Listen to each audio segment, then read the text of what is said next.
नमस्कार। मेरा अगला युद्ध और बाजार का एपिसोड ये मैं 30 अप्रैल सुबह को कर रहा हूँ, क्योंकि मैं फेड रेट पॉलिसी का इंतजार कर रहा था कि कुछ बदलाव ना आए। तो उधर होल्ड था, हॉकिश होल्ड था, मगर एक बहुत डिवाइडेड कमिटी थी जहाँ पे खाली एक बंदे ने सपोर्ट किया था रेट कट को।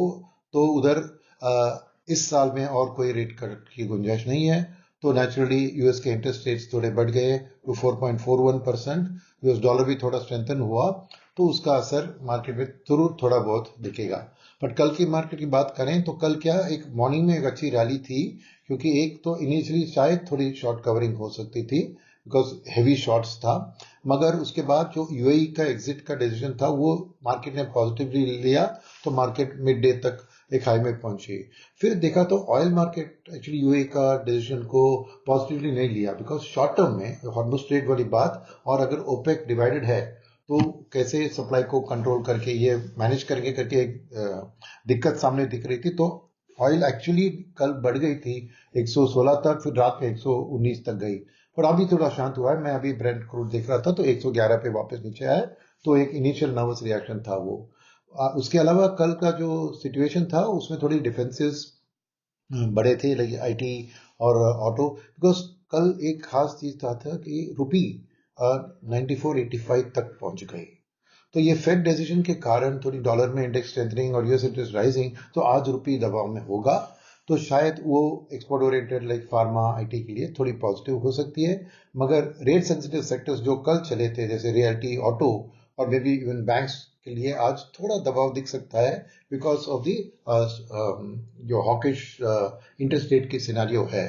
और ये पॉजिटिव नहीं है कि एफआईएस अभी इमर्जिंग मार्केट में ज्यादा पैसा डालेंगे। तो एफआईएस का अपने लोकल, क्योंकि जियोपॉलिटिक्स तो एक तरफ है, तो ज्यादा वो कमिटमेंट नहीं करेंगे उसके कारण। मगर यहाँ पर कौन से सेक्टर, कौन से स्टॉक खरीदना, वो अर्निंग सीजन के ऊपर डिपेंड है। और हर दिन वही होगा कि एक आध कंपनी जो बहुत अच्छी रिजल्ट या बहुत बुरी रिजल्ट देती है उस सेक्टर का अच्छा चलेगा।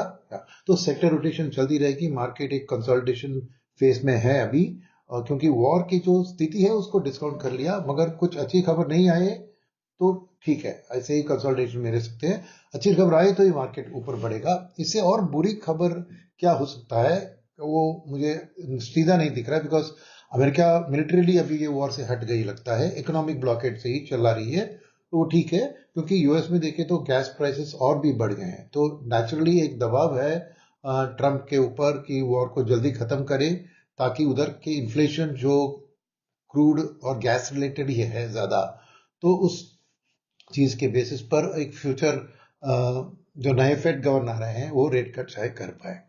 तो मेरी स्ट्रैटेजी रिटेल इन्वेस्टर जो मीडियम टर्म के लिए, क्योंकि शॉर्ट टर्म में मैं देख रहा हूँ कि थोड़ी कंसोलिडेशन होगी। कल एडवांस डिक्लाइन रेशियो 50-50 पे आ गए थे, राइट। तो इस हिसाब से स्ट्रैटेजी तो वही रहनी चाहिए। ये कंसोलिडेटिंग मार्केट है, इसमें कोई डायरेक्शन ठीक से नहीं दिखेगा, और मगर खरीदने का वक्त थोड़ा थोड़ा तो रहता है। तो वही स्ट्रैटेजी मेंटेन करें जो मैं हर दिन आपको कह रहा हूं। धन्यवाद, मिलते हैं अगले एपिसोड में।